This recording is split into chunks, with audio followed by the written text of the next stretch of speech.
What's up, everybody? This is the third time I've tried to make this video.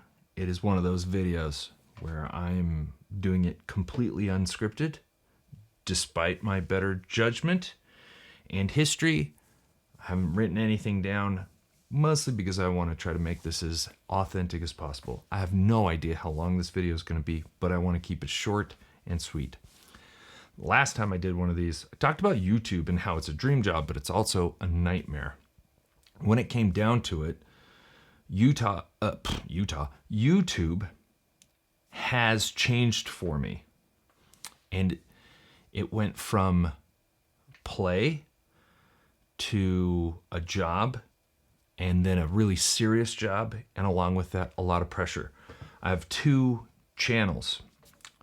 Main channel, full-time, that's what makes all the money. This channel is just to fill the cup, right? To fill the creative cup. No pressure at all.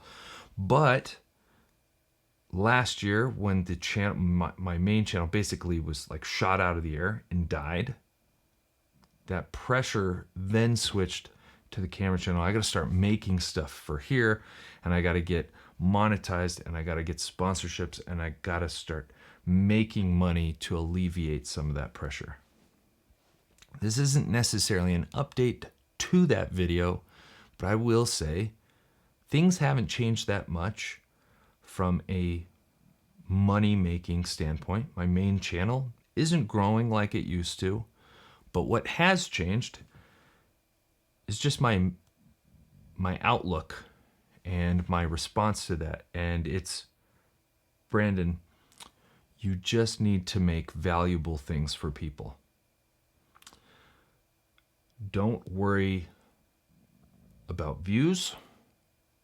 Don't worry about the stats, because at the end of the day, you'll figure it out. But as long as you make things that people find valuable, the platform will be more enjoyable to be on. You'll make it a better platform. And when you get done making something, you will be proud of it and you will be happier in that space. And that's essentially what I've done for the last 3 or 4 months, is I've really worked hard at producing as much valuable content as I could possibly create. And it's that idea of value that I want to talk to you today about. The title of the video, like, why haven't I been making videos? Why haven't I been posting? Well, there's a few reasons. The main one being that I have a main channel, and that takes priority over this. So obviously, I'm just not going to post as much. Number two is that here in the photography, videography, cinematography niche of YouTube, there's so many people vying for eyeballs, and the things that get those eyeballs, for good or for bad, are very gear oriented, gear driven. You need this camera is the best. Which camera is the best? I switch from this brand to this brand, etc., etc. And the more I watch it, I think the more unhappy I get. I possibly look at my stuff and I think it's not good enough. There's the comparison is the thief of joy thing. I think that I don't have enough, which is crazy to think about. And I also look at me and I go, I don't want to make that. I don't want somebody else to feel that way. Now, not all gear stuff does that. Like there are definitely very valuable gear reviews. I've made some and people have thanked me for it. When you're thinking of buying something, you want to see what other people have to say about it. So I think it is necessary, but I see it unfortunately outweighing other pieces of content that could be very valuable. Tutorials, philosophy, etc. Also, I'm not a Gerald Undone. I'm not my buddy Josh. Their brains work in a very pragmatic way. And they can offer you really sound advice when comparing A to B. You know, what's the noise of the FX3 compared to an R5C, et cetera, et cetera. I can't do that. My brain just doesn't work that way. And so the type of review I would typically give you is like what my experience was, but I would say it's a more emotional type of review. I'm going to connect with you more on an emotional level rather than a pragmatic one. And I think for some that works, but for others, because they use these as tools for their job, I do too, but I'm also very fortunate that I have things just because I like them so much, right? Like I could make this, I'm shooting this on a Komodo X. I fucking don't need a Komodo X. I know that. Like if it really came down to it, I could grab my wife's Fuji XS10, something that costs a tenth of it, and I could still make this video. Why do I have it? Because I just love it. And not everybody is in that position.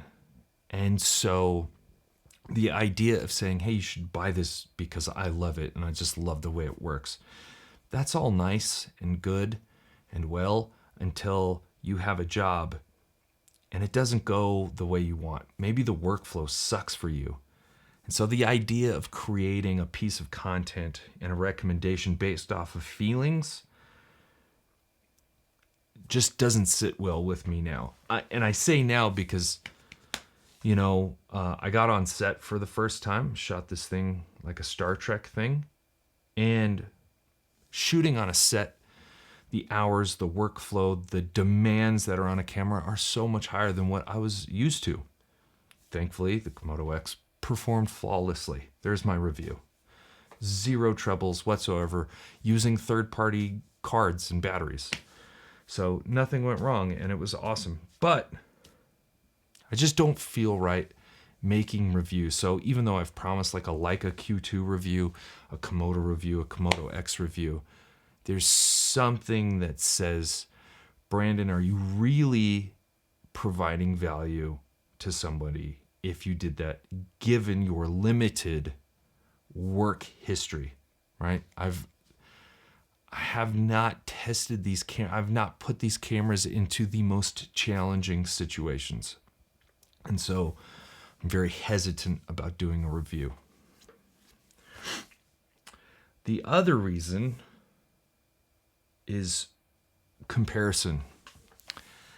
I look at some of the bigger names on here and what they produce creatively and how good it looks, and I just go, yeah, I can't stack up.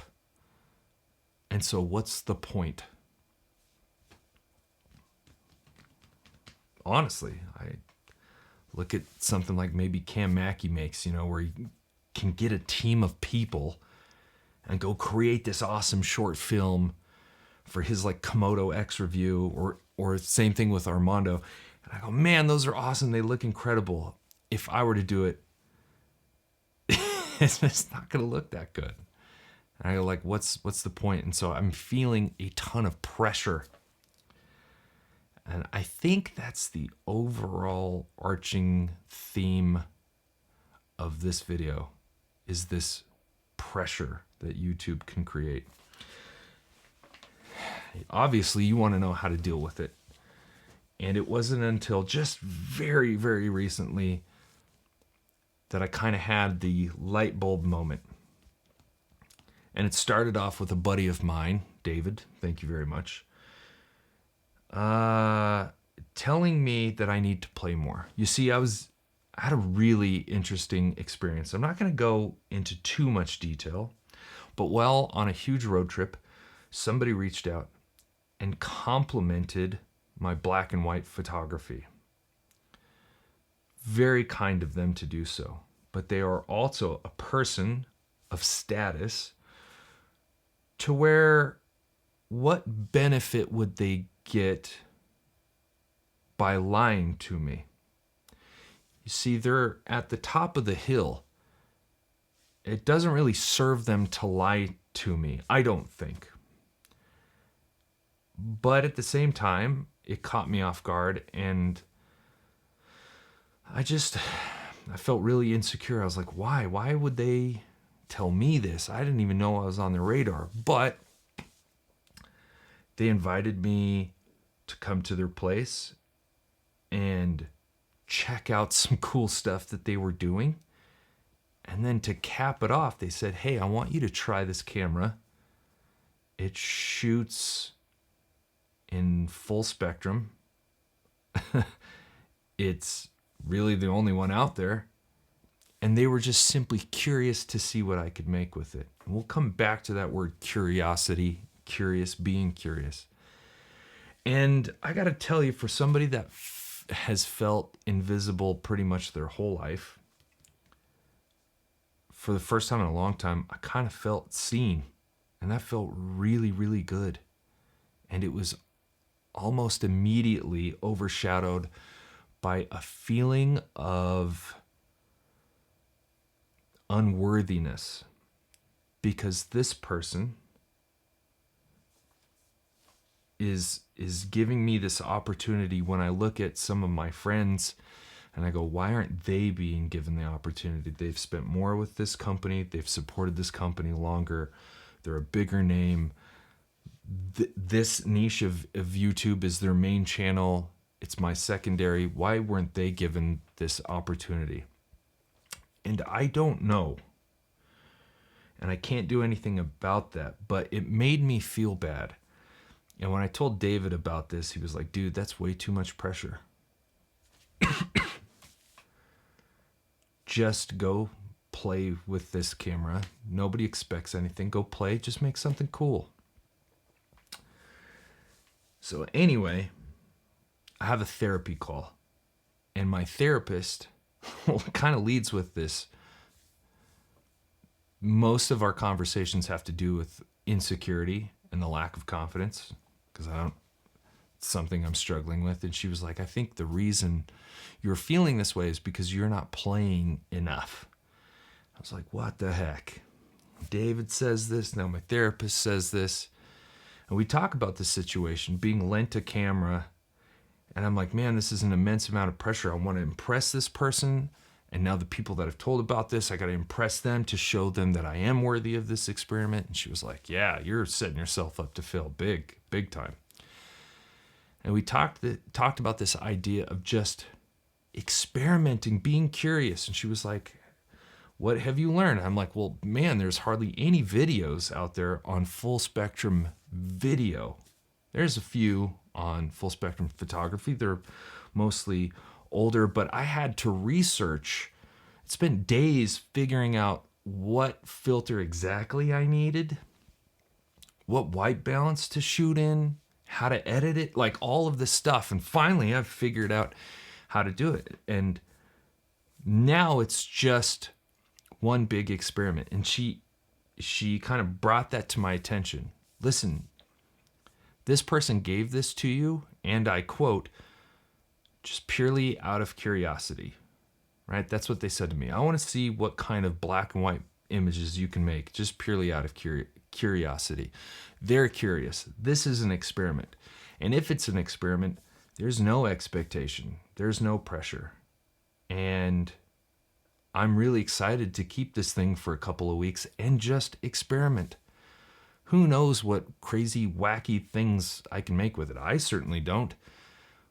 But the idea of experimentation is a lot more fun and playful than it is, I have to go make a killer kick-ass video and then put it up on YouTube so I can be instantly judged and compared to all of my peers. So that's the advice I'd give you.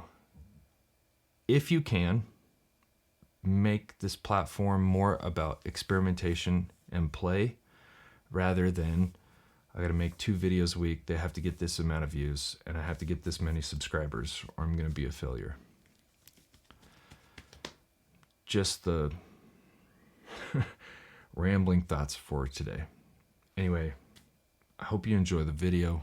I'm sure if you stick around long enough, you'll probably see some of that experimentation. I would love to make a Q2 review. I would love to make a Komodo X review. I'd love to make a Komodo review. Don't know if there's any value in it. Don't know if I'll even have time, so I don't want to promise anything. But anyway, thanks for the support up to this point. Hopefully I'll still have it after this video and for a while to come. I'll catch you later. Peace.